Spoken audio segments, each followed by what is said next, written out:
Tudo bem com vocês? Vamos continuar então o estudo de Direito Empresarial 4. Estamos tratando de recuperação judicial e essa aula é a aula de número 17. Vamos falar aí começar a parte final ou a parte postulatória propriamente dita da recuperação judicial. E hoje a gente vamos abrir o nosso material aqui, acho que assim fica melhor para vocês visualizarem, né? Vamos falar sobre o item 3.12, deliberação dos credores, ou seja, a gente está caminhando para a parte de decisão. Na aula passada, nós estudamos a petição inicial. A partir da petição inicial, havendo ou não constatação prévia, o juízo iria decidir pela decisão de deferimento do processamento da recuperação judicial. Iria começar a contagem daqueles dois prazos simultâneos, que seria o prazo para os credores, aquele prazo de cima do gráfico de vocês, né, que deflagrava o processo de verificação de créditos, e aquele prazo de baixo de 60 dias, que seria o prazo para apresentação do plano de recuperação judicial. Apresentado esse plano de recuperação judicial, é publicado um novo edital. E qual é o conteúdo desse edital? Para avisar os credores que o plano foi apresentado em juízo, né? Que agora, a partir de agora, começa a correr o prazo de 30 dias para que os credores interessados apresentassem objeções. Então, é justamente nesta parte do gráfico que nós vamos iniciar na aula de hoje, tá? Então, pessoal, olha só. Então, publicado esse edital de aviso do recebimento do plano de recuperação judicial, começa a contagem desse prazo aí de 30 dias, que serão em dias corridos, porque o prazo está previsto na lei, para que os credores examinem o plano de recuperação judicial. Antigamente isso era difícil, né? Porque os credores teriam que ir lá presencialmente, né? Pegar cópias desse plano. Agora, com o processo eletrônico, ficou mais fácil, e agora mais fácil ainda, né? Com a exigência aí do administrador judicial ter que publicar isso lá no site dele. Todo edital que for publicado, o administrador também deverá publicar no site. Então, o administrador judicial ele vai publicar essa peça também, porque um dos deveres do administrador também passou a ser a publicação das peças mais importantes do processo. Então, o administrador judicial no site dele e também lá no processo estarão disponíveis uma cópia aí do plano de recuperação judicial, para que os credores examinem, né? Bom, pessoal, existe uma particularidade aqui em relação ao edital e eu gostaria de chamar a atenção de vocês. Essa particularidade a gente tira ela da leitura do artigo 53 combinado com o artigo 55. Porque lá no parágrafo único do artigo 55, consta a observação de que se a segunda lista de credores, publicada pelo administrador judicial, ela for publicada antes do plano de recuperação judicial, esse prazo de 30 dias para apresentação das objeções será contado a partir do outro edital que publicar aí o aviso de recebimento do plano. Porque pensem assim comigo, se vocês olharem o gráficozinho aí de vocês vão perceber que lá na fase de habilitação de créditos, são 15 dias para os credores habilitarem os créditos, depois mais 45 dias para o administrador judicial apresentar a segunda lista de credores. 15 mais 45, 60. Ao mesmo tempo, corre o prazo de 60 dias para a empresa devedora apresentar o plano de recuperação judicial.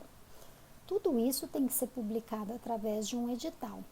Na prática, pessoal, esse prazo encerra junto, é publicado um único edital contendo as duas coisas, contendo a segunda lista de credores e contendo aí esse chamamento aos credores para verificarem e apresentarem objeção ao plano de recuperação judicial.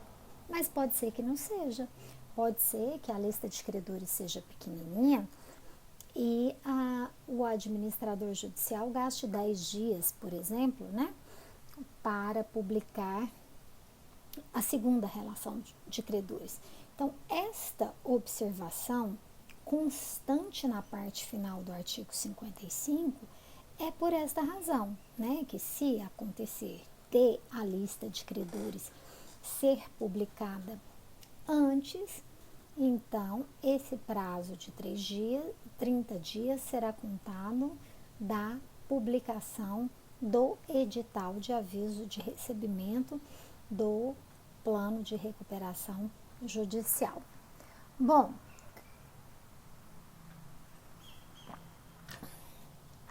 também essa objeção. O que seria essa objeção? A gente não conhece muito essa palavrinha, né? Não faz parte dos nossos procedimentos regulares, das peças processuais regulares. Mas o que a gente sabe sobre essa objeção?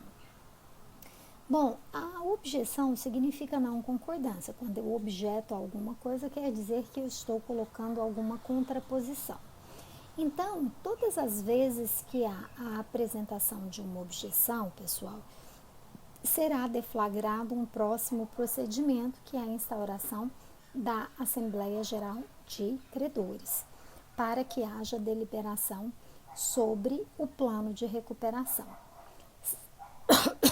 Se nenhum dos credores, nesse prazo de 30 dias, apresentarem objeções, pessoal, significa aprovação tácita do plano. E aí, o que vai acontecer? O juiz já vai dar a decisão homologando o plano de recuperação judicial. Só que isso, né, dificilmente acontecerá na prática. Sempre algum credor vai apresentar uma objeção, né? E por qual motivo que o legislador previu a possibilidade de objeções? Por que os credores podem manifestar-se, né? Se contrários, se não concordam com o plano de recuperação judicial.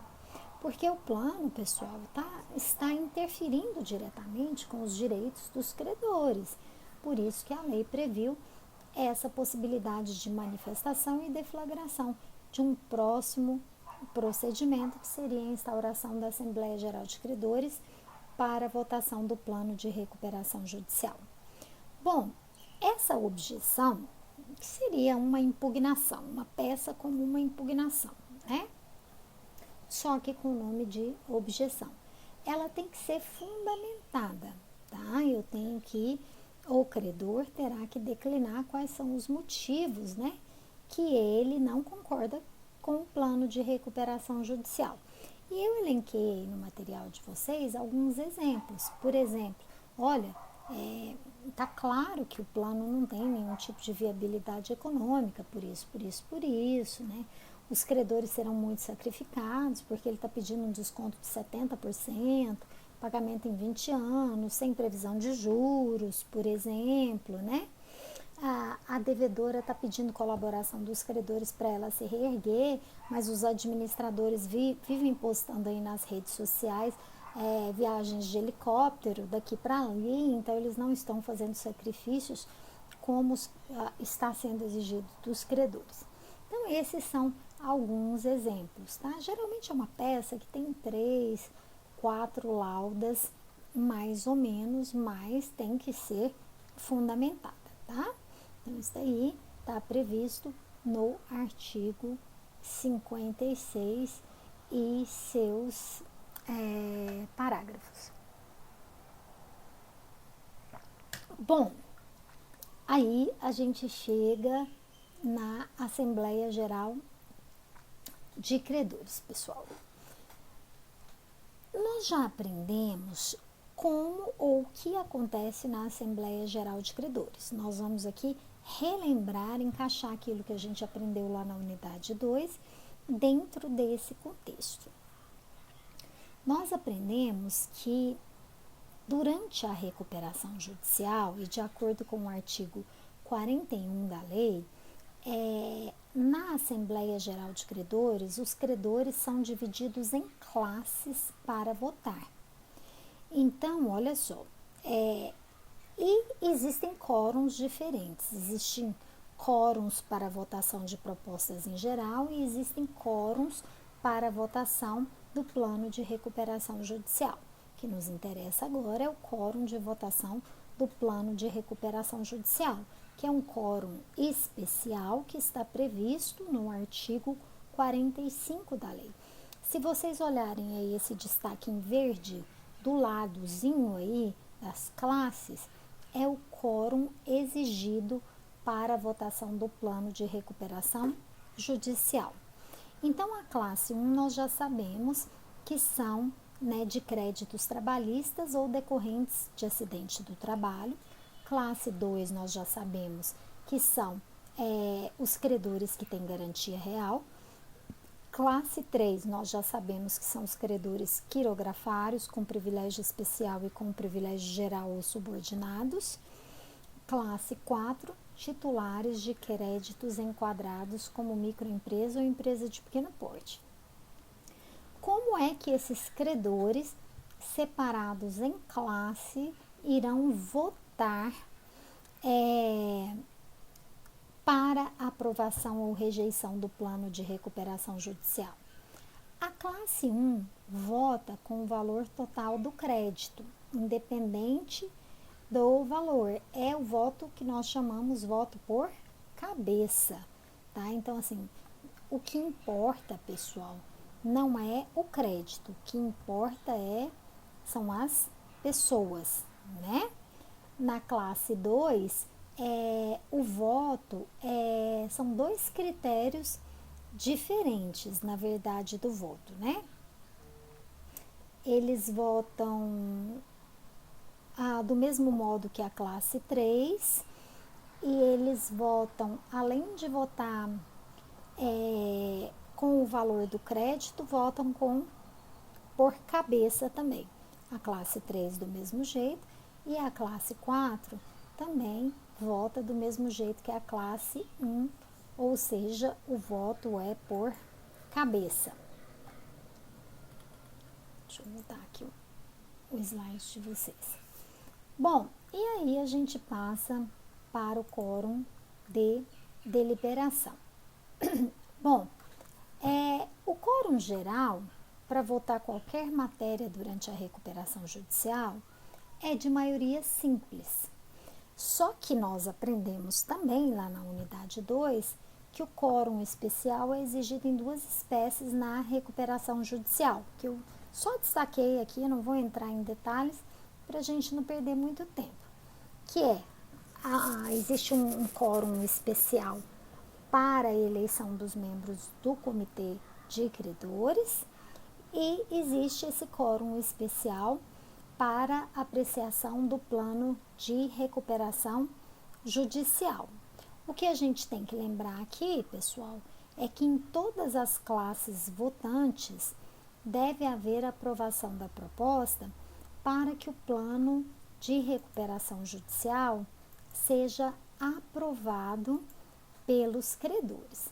Então, pessoal, em resumo, fica aí esse quadrinho que está na tela de vocês,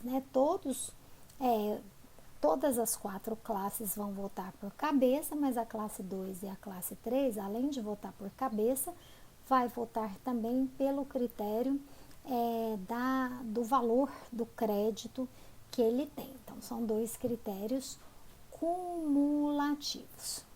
Bom, o que nos interessa disso tudo aí, dessa reunião dos artigos 41, 42, 45, em relação ao plano de recuperação judicial? Nos interessa saber que quando o plano for rejeitado, em qualquer uma dessas classes, seja no critério de cabeça, seja no critério do crédito, né, nas classes que exigem os dois critérios, significa que o plano de recuperação judicial não foi aprovado, tá? E aí, pessoal, significa a decretação da falência, salvo na hipótese, pessoal, de uma aprovação alternativa que a gente vai estudar aqui, que é chamada de crown down. E tem mais uma coisa aqui que eu estou percebendo agora, que eu esqueci de modificar o slide de vocês. Na verdade, agora existem duas situações. Se o plano não for aprovado durante a Assembleia, né, ainda existe uma tentativa, que é essa hipótese do crown down, que a gente vai estudar daqui a pouco, que é a aprovação pelo juiz, e uma segunda que foi inserida agora, que é a apresentação de plano de recuperação judicial alternativo pelos credores. Então, o slide de vocês ficou faltando essa segunda modalidade aí, que eu não percebi que estava faltando. Eu vou fazer a modificação. O material de vocês vai estar certinho, só aqui nos slides da aula, que realmente não vai aparecer certinho, tá? Então, vamos para o próximo. Bom, quais são as regras da Assembleia Geral de Credores? Bom, as regras nós já sabemos, tem que ser publicado edital, né? Com antecedência, entre a primeira e a segunda convocação, são todas aquelas regras que nós já estudamos.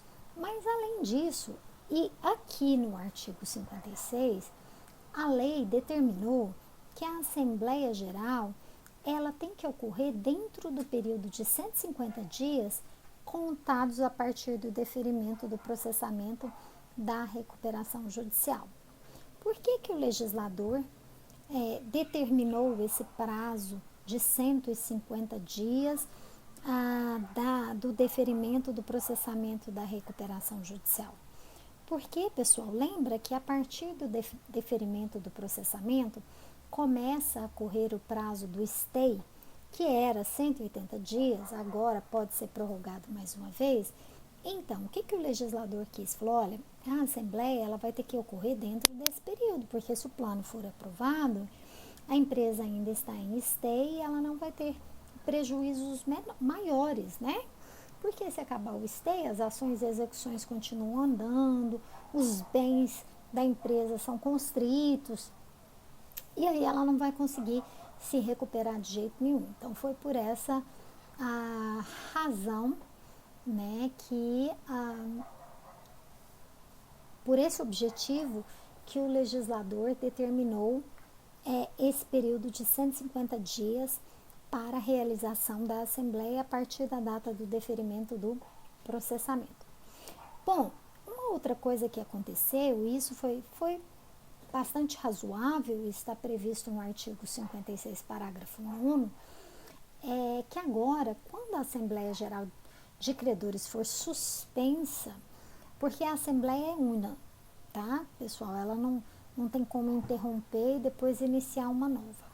Se a gente iniciar uma Assembleia para a votação do plano de recuperação judicial, se não der para concluir, ela vai ser suspensa e depois ela vai continuar. O legislador agora determinou que quando ela for suspensa, ela tem que ser encerrada no prazo máximo de 90 dias contados da data da sua instalação. O que acontecia? A gente fazia assembleia, isso já aconteceu muito comigo. Tem aí recuperação que a gente faz 6, 7 assembleias para votar o plano até ele ser aprovado. Aí a gente fazia assembleia. Aí no meio da Assembleia Devedora pedia a palavra e pedia a suspensão da Assembleia para votar pela suspensão da Assembleia, porque ela não tinha conseguido fechar todos os acordos com os credores que ela precisava, e isso ia ser falência e não ia ser bom para ninguém.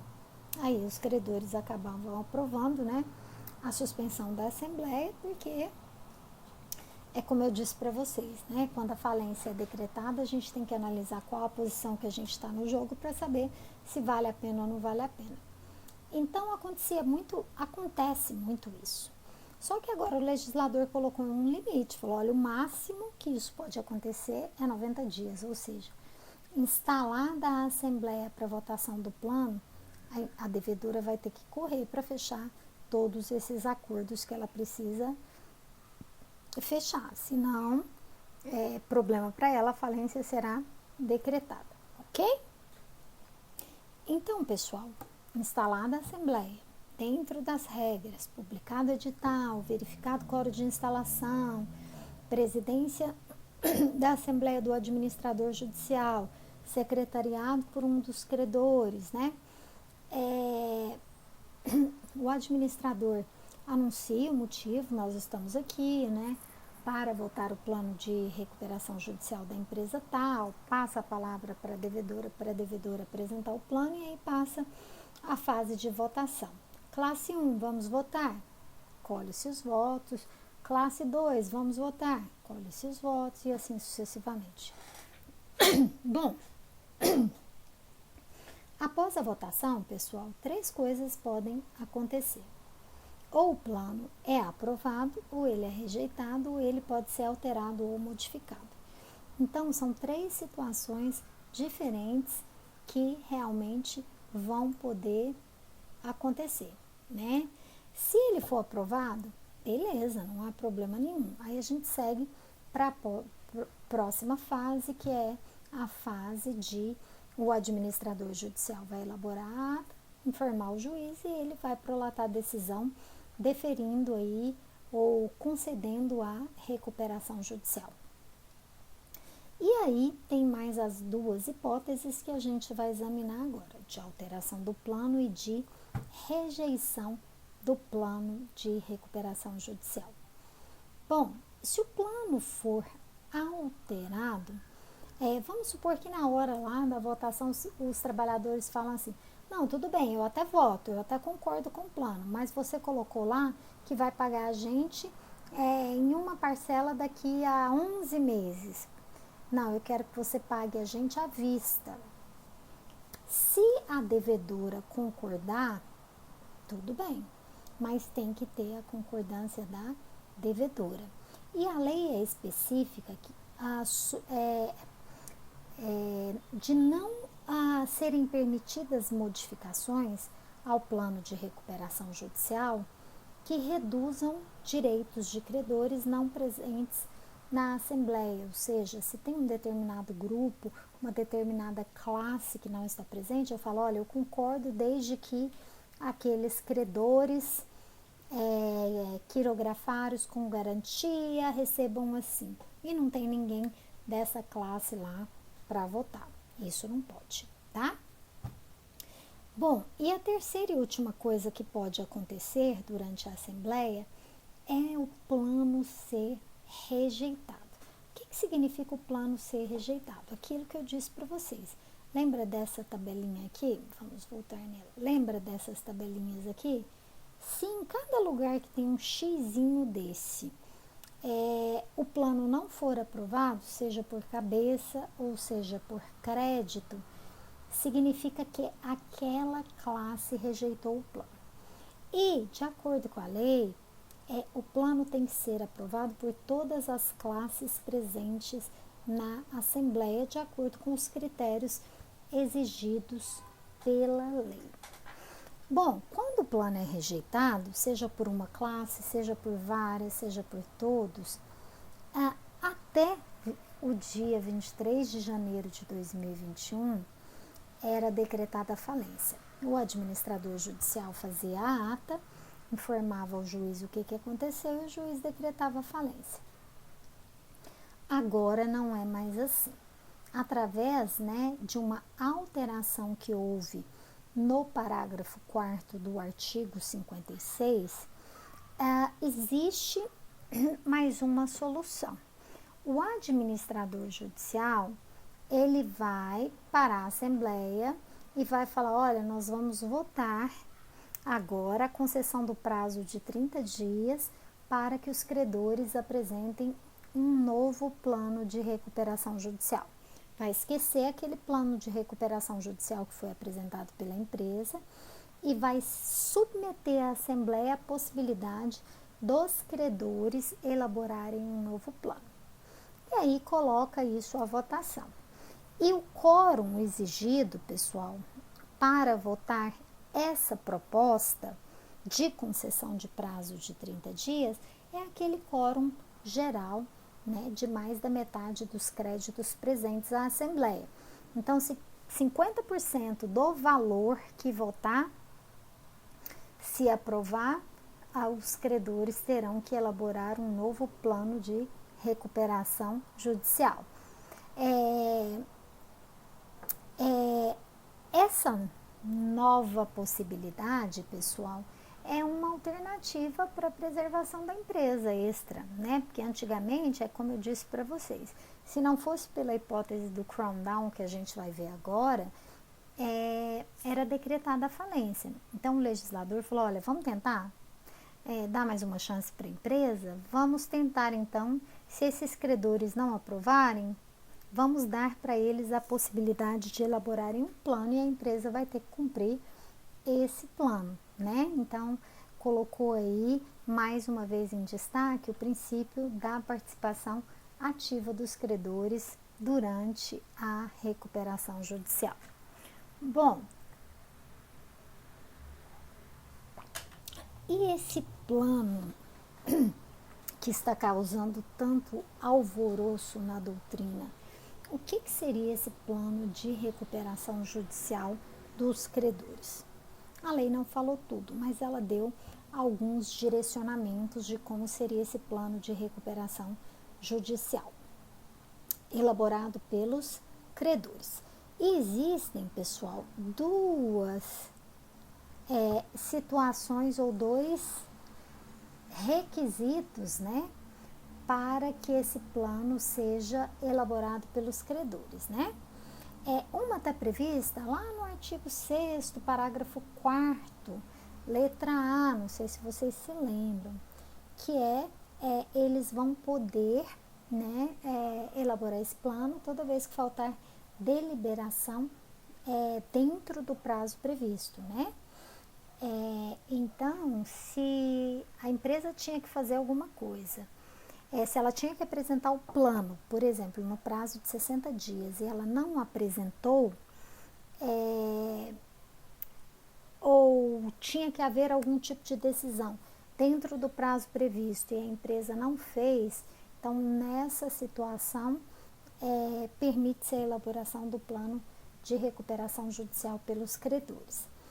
E a segunda hipótese é essa que a gente está estudando, que é se houver rejeição do plano original que foi apresentado pela empresa devedora. Bom, algumas observações importantes sobre esse plano. A primeira, pessoal, é que esse plano de credores só poderá ser aplicado àquelas recuperações judiciais que foram protocoladas ou ajuizadas após o dia 24 de janeiro. A lei faz algumas ressalvas. Primeiro, lá, ela diz que essa lei se aplica imediatamente a todos os processos em andamento, né? Isso está lá na lei 14.112, mas ela faz uma ressalva lá no final. Ela fala, olha, para o caso de apresentação de plano de recuperação judicial pelos credores, só vai se aplicar aos pedidos ajuizados após o início da vigência da lei, ok? Outra coisa também que poderá acontecer em relação a esse plano de recuperação judicial e que a gente vai ter que meditar é com relação ao prazo do stay. Nós estudamos lá no artigo 6º, parágrafo 4º, pessoal, que o stay period, né, que é esse período de suspensão das ações e execuções da empresa devedora, será pelo prazo de 180 dias, mas que pode ser prorrogado por mais 180 dias. Pois bem, essas suspensões, pessoal, ou seja, essa suspensão de 180 dias, ela vai poder ser renovada por mais uma vez, contados da realização da Assembleia Geral de Credores, dessa que decidiu, ou, né, do final do decurso do prazo de stay. Então, se a gente for considerar, né, que na data da realização da Assembleia já aconteceu o stay de 180 dias, aconteceu a prorrogação do stay por mais 180 dias, e aí lá na Assembleia decide-se pela apresentação do plano de recuperação judicial pelos credores, será contado mais um stay de 180 dias. Essa é aquela situação, pessoal, em que o stay vai poder durar 540 dias. Outra coisa que eu esqueci de falar para vocês, que eu me lembrei agora, é que esse prazo de 150 dias para realização da Assembleia, ele não é muito obedecido na prática, não, tá? Na verdade, assim, a lei delimitou que a Assembleia tem que ser realizada em 150 dias, mas não colocou nenhum tipo de consequência. Então, geralmente, aí esse prazo para realização da Assembleia não é muito obedecido na prática.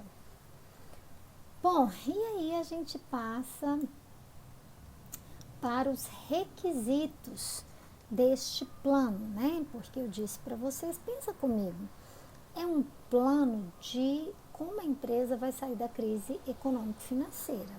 É só ela que sabe, né, como que ela vai poder, o que ela vai fazer. E agora outra pessoa vai traçar as regras de como ela vai sair da crise econômico-financeira. Então, o legislador colocou algumas condições para aprovação desse plano, e essas condições estão nos artigos 5º até o 7º do artigo 56, que são: primeiro, para que esse plano seja aprovado, ele não pode ter preenchido os requisitos do Crandall. Já vou explicar o que é isso, que é a aprovação pelo juiz. Outra coisa também é que o plano de recuperação judicial elaborado pelos credores, ele tem que ter os mesmos requisitos do plano de recuperação judicial normal, que são aqueles, tem que apresentar os meios de viabilidade, tem que apresentar a descrição sobre a viabilidade econômica, os meios de recuperação e os laudos econômicos e financeiros. Então, assim, não é porque são os credores que vão fazer que eles vão poder fugir desses requisitos. Outra coisa que o plano tem que ter, ele tem que ter um apoio de credores que representem mais de 25% dos créditos totais sujeitos à recuperação judicial ou mais de 35% daqueles créditos que estavam presentes na Assembleia Geral de Credores. Ou seja, pessoal, ele tem que pegar ali a assinatura e ele vai ter que comprovar, né, que pelo valor dos créditos, ele vai ter que fazer uma tabelinha lá atrás para mostrar que ele teve o apoio dessas pessoas. Um credor sozinho, ele não vai poder apresentar esse plano. Tem que ter uma reunião, uma concordância e tem que ter esse quórum, né? Pelo menos 25% dos créditos totais da recuperação judicial. É mais difícil, porque tem credor que nem participa do processo, é mais fácil atingir esses 35% dos créditos presentes à Assembleia Geral, que aí você reúne com aqueles credores lá que participaram da Assembleia e obtém esse quórum, né? Então, é uma reunião, pessoal, não dá para elaborar sozinho. Bom, a lei diz que o plano, ele tem que prever isenção de garantias pessoais prestadas por pessoas naturais em relação aos créditos a serem novados. O que é isso? Ele não pode exigir dos sócios da empresa devedora que deem garantias pessoais. Então, o plano não vai poder falar, não, então nós vamos parcelar a dívida, mas os sócios têm que prestar garantias pessoais. Não, não vai poder acontecer esse tipo de coisa. E também, pessoal, o plano, ele não vai poder impor à empresa devedora um sacrifício maior do que ocorreria se a falência fosse decretada. O que quer dizer isso? Condições absurdas, né? Condições assim que fugissem muito da normalidade. Então, é isso que será verificado pelo administrador judicial e pelo juiz, né? Para ver se esse plano de recuperação judicial aí atende a esses requisitos exigidos pela lei. Bom, só que aí a lei trouxe, já não bastasse esse tanto de novidade, né? Ela trouxe mais uma. Ela falou, olha, então, se a gente não quiser fazer uma nova Assembleia Geral de Credores, esses credores podem apresentar um documento por escrito, que a lei chamou de adesão escrita dos credores. O que seria isso? Seria um documento, né, falando que aprova esse plano de recuperação judicial, só que esse documento, pessoal, ele tem que satisfazer esse quórum que é exigido pelo artigo 45, tá? E, além disso, ele tem que ser apresentado conforme exigido pelo artigo 56A, ou seja, até 5 dias antes da Assembleia Geral de Credores e mais uma série de requisitos. Então, a legalidade dessa proposta, pessoal, vai ser fiscalizada pelo administrador judicial após juntada aos autos. E aí o administrador judicial, tudo que ele fala nos autos é através de parecer.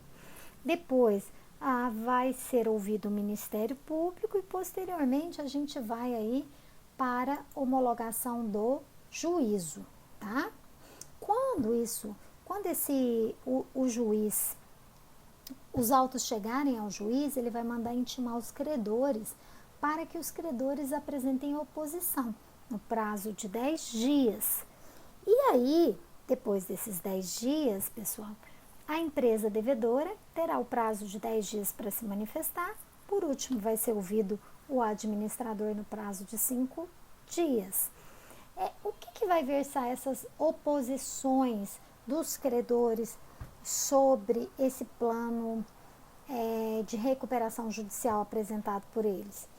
É engessado, pessoal. A oposição ela só pode tratar de não preenchimento do quórum legal, o quórum de aprovação do plano não foi satisfeito, ou o procedimento foi descumprido, existe algum tipo de irregularidade no termo de adesão, tem algum tipo de irregularidade ou ilegalidade no plano de recuperação judicial. Ou seja, pessoal, o conteúdo dessa oposição ao termo de adesão, pessoal, ele não é livre, né? Foram os próprios credores que fizeram. Então, outros credores só vão poder falar que ele não é válido se apresentar algum descumprimento, alguma formalidade legal, ok? E tá aí o artigo 56A, que é esse que trata do termo de adesão. E aí a gente chega na partezinha do cram-down, que eu falei para vocês em duas ocasiões anteriormente. O que é cram-down? Muitos já devem ter ouvido falar, né? Que é tão famosa essa expressão no âmbito da recuperação judicial. Gente, o cram-down ocorre quando, durante a Assembleia Geral de Credores, o plano é rejeitado. O plano foi rejeitado porque uma das classes, duas classes, não pode ser todas, mas algumas classes não aprovaram o plano de recuperação judicial. Então, a gente antes de se avaliar se os credores vão conceder esse prazo para que seja elaborado esse plano de recuperação judicial pelos credores, se verifica a hipótese do cram-down se o plano foi aprovado por alguns critérios alternativos que são trazidos pelo artigo 58. Na verdade, pessoal, assim, teria sido melhor se esse artigo da aprovação alternativa do plano tivesse sido colocado depois da hipótese do Crown Down. Porque se o plano for rejeitado por uma classe, por exemplo, em vez do administrador judicial votar para conceder o prazo de 30 dias, ele vai verificar primeiro a hipótese do Crown Down. Se não der a hipótese do Crown Down, aí ele vai passar a votação desses 30 dias de prazo para elaboração do plano pelos credores. Tá? Então, isso daqui, na verdade, vem antes. Bom, quais são essas hipóteses previstas no artigo 58 que nós chamamos de aprovação alternativa do plano apresentado pela devedora?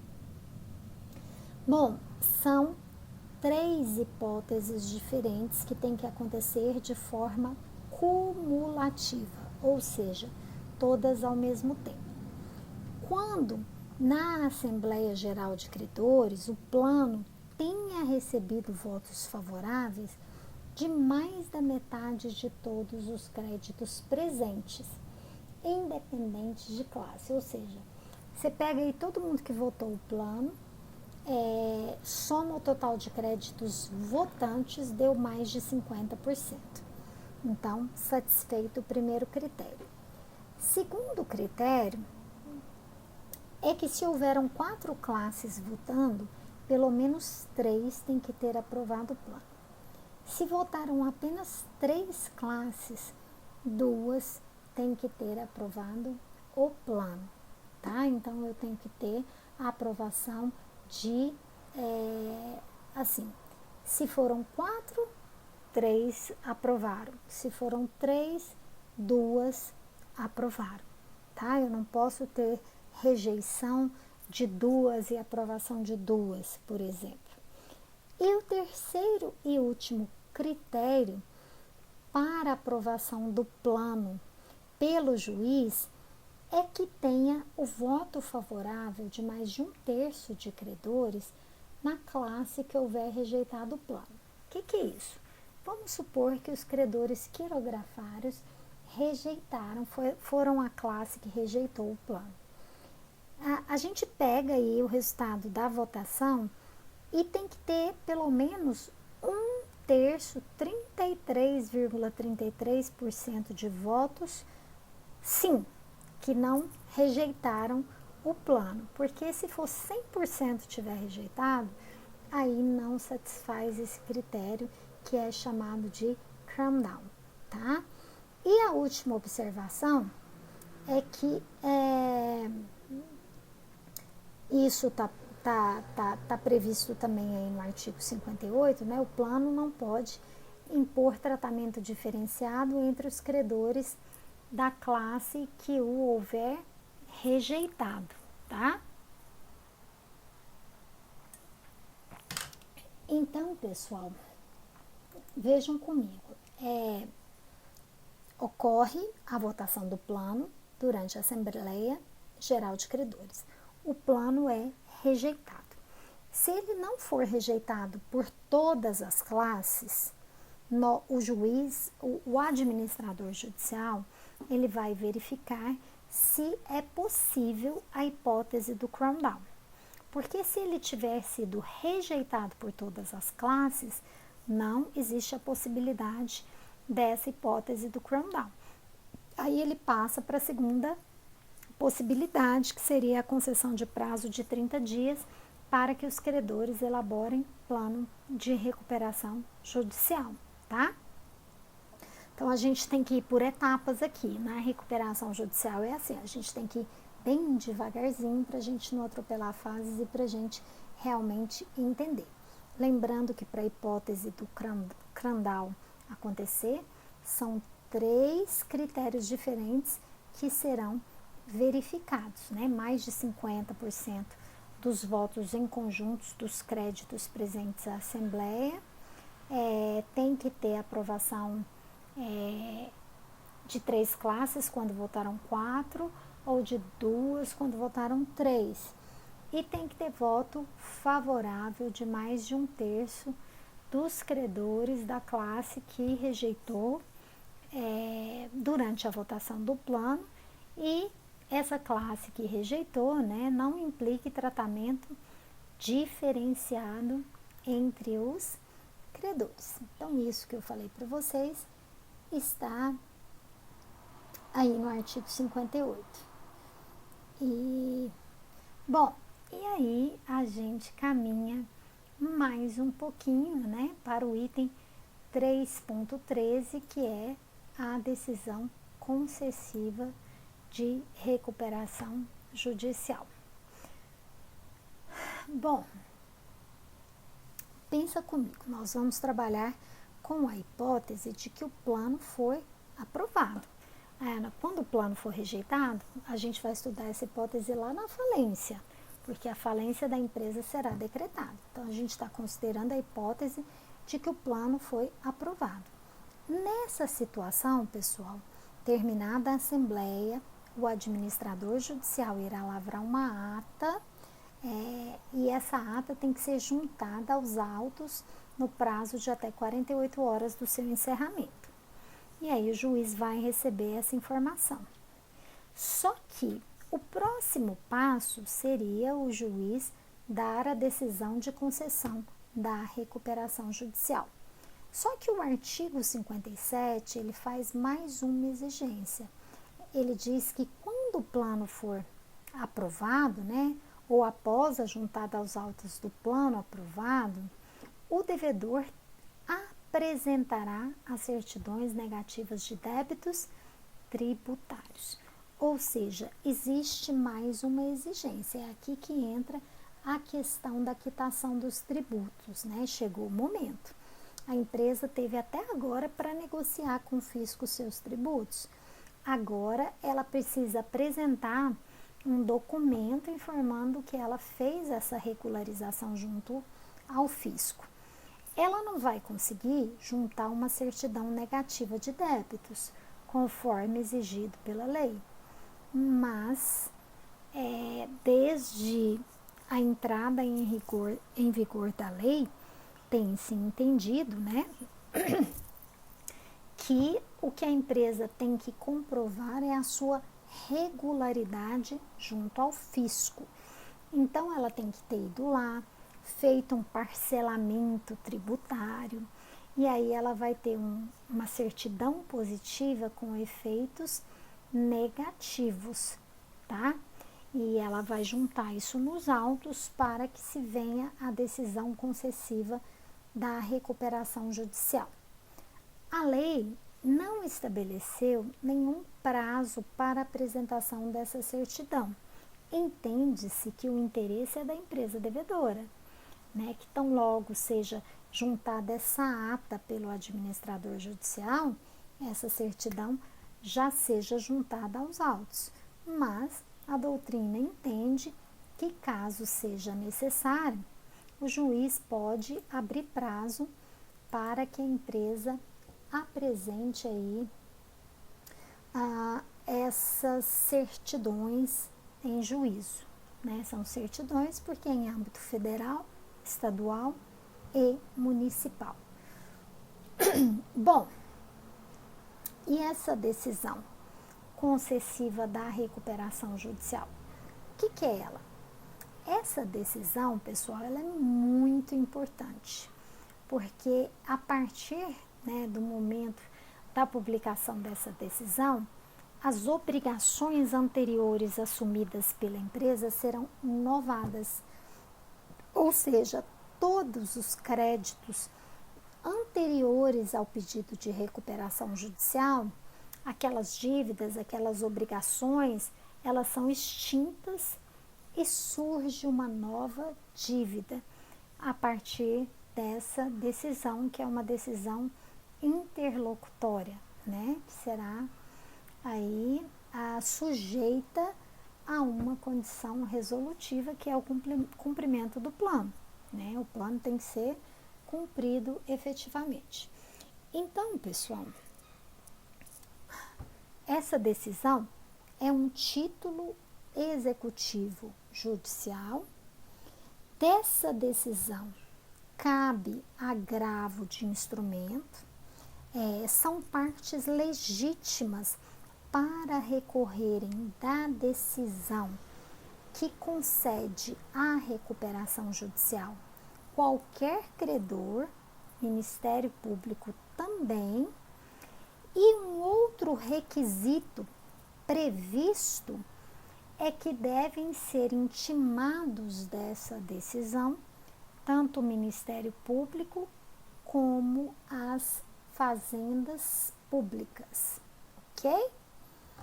Então, pessoal, esse plano que foi aprovado pela Assembleia e homologado pelo juízo, ele tem índole, o que prepondera, lembra lá quando nós falamos sobre a natureza jurídica da recuperação? A índole dele é predominantemente contratual. O juiz, pessoal, ele não vai poder discutir na decisão se ele concorda ou não com o conteúdo que foi aprovado no plano. Isso não lhe cabe.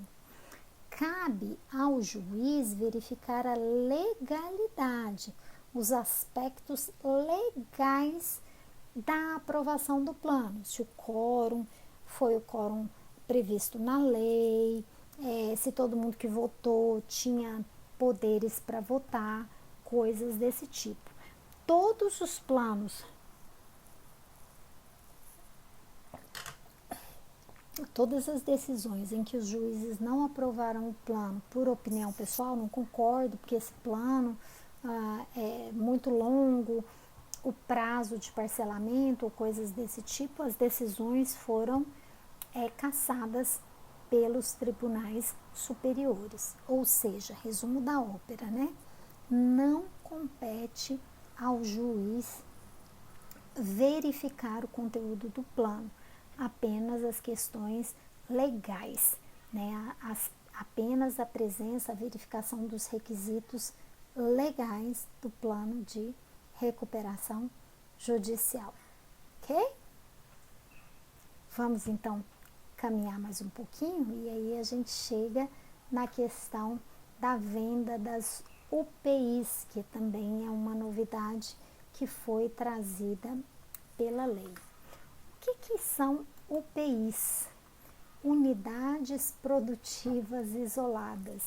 Ai, meu Deus, o legislador inventa demais. É estabelecimento, venda de estabelecimentos. Vamos supor que a empresa tenha filiais, tenha vários estabelecimentos e que ela decida vender um deles. Isso é UPI, pessoal. Unidade produtiva isolada. Às vezes o legislador faz coisas só para complicar, não precisava, né?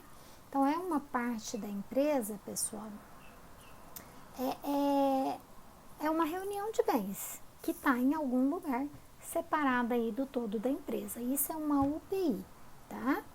O que a lei fez? Deu segurança para quem adquirir uma UPI, não vai haver sucessão empresarial, ou seja, não vai responder aí pelas dívidas da empresa em recuperação judicial. E também o legislador, né, ele tratou que a empresa pode, não existe nenhum tipo de empecilho, né, para que ela venda bens que compuserem a sua atividade durante o processo de recuperação judicial. Então, o que é importante a gente saber aqui das UPIs que estão previstas no artigo 60 e 60A da lei?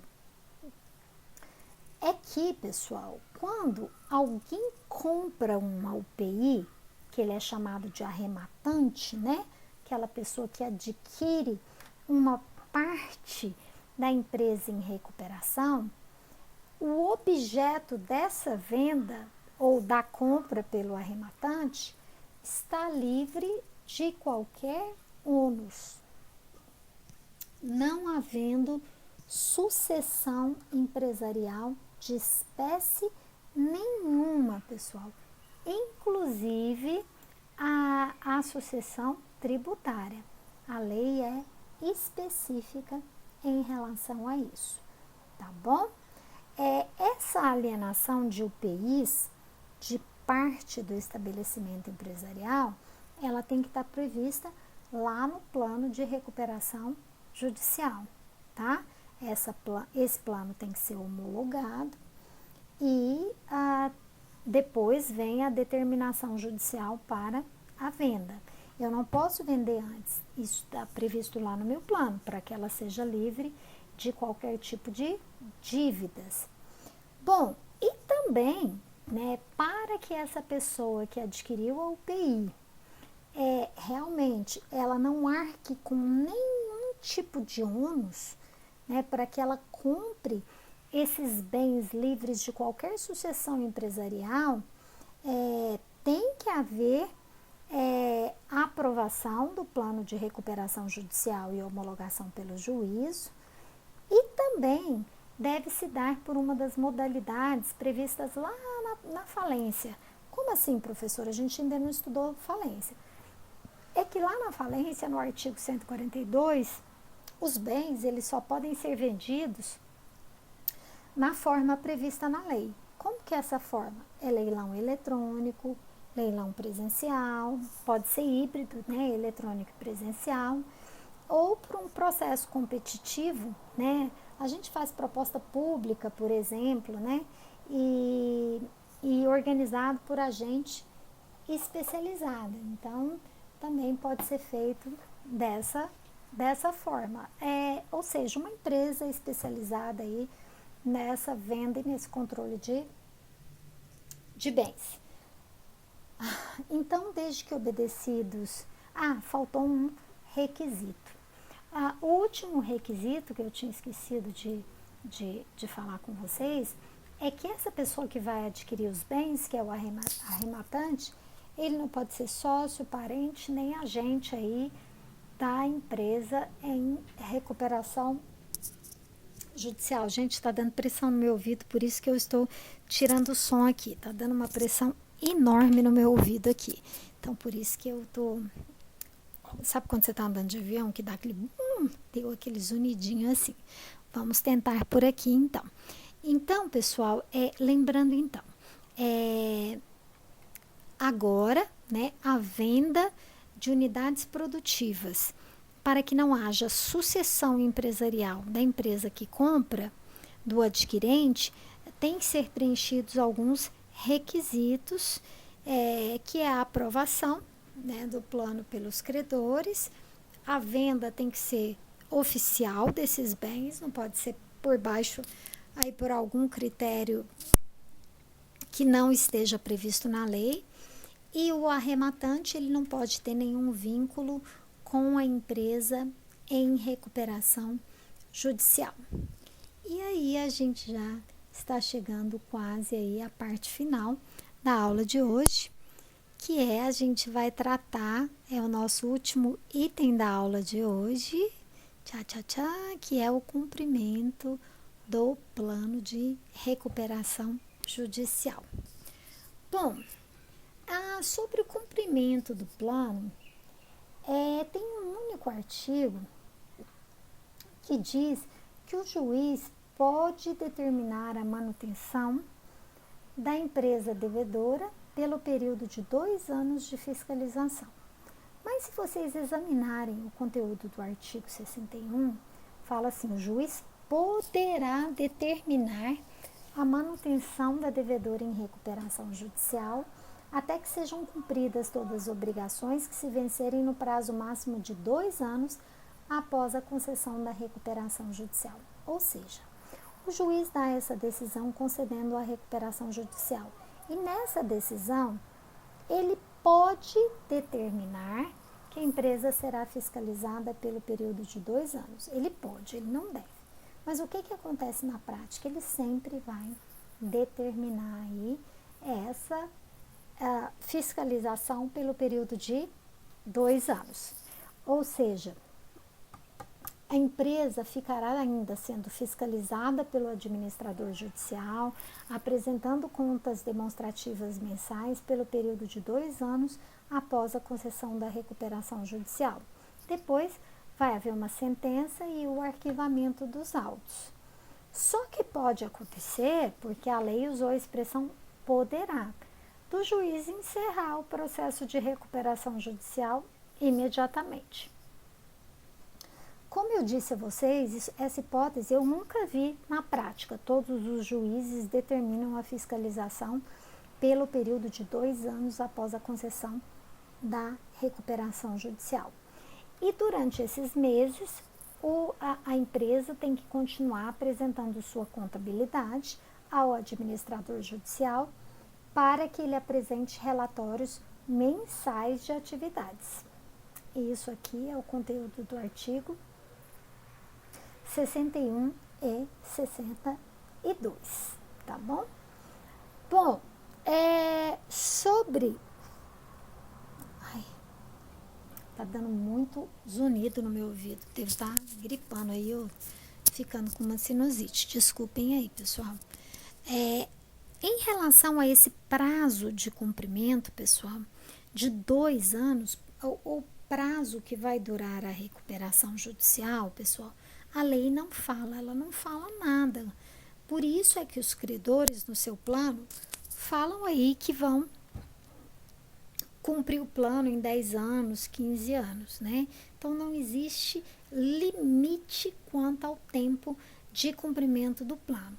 Tem aquela exceção que nós já estudamos, prevista no artigo 54, que é em relação aos credores trabalhistas e por acidente do trabalho, que o prazo era 1 ano, agora pode ser estendido por mais 2 anos, que pode durar no máximo 3 anos, tá? Então, essa é a única ressalva que se faz em relação ao prazo de cumprimento do plano.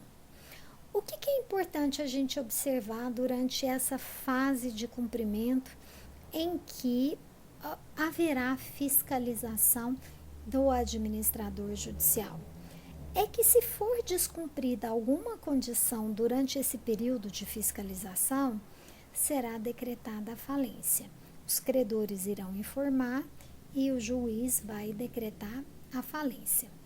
Depois desse período de 2 anos de fiscalização, vai haver uma sentença e o processo será arquivado. E a empresa tem que continuar cumprindo o plano por si só. Só que aí, pessoal, se ela descumprir, os credores vão ter que tomar providências, ou eles vão ter que promover uma ação de execução individual, pegar o plano de recuperação judicial e executar aquele documento, né, para eles receberem sua dívida, ou dependendo do valor, podem requerer a falência da empresa. Tá? Então, o que é o nosso... A linha divisória aqui que nós temos que prestar bastante atenção. Durante o período de cumprimento, é o trem na linha. Se o trem se desviar, a falência será decretada, tá? Se ele deixar de pagar alguma dívida que estava prevista no plano, então isso será informado ao juiz e a falência será decretada. Passados 2 anos, o plano a recuperação foi arquivada. Ele ainda tem que continuar cumprindo as obrigações.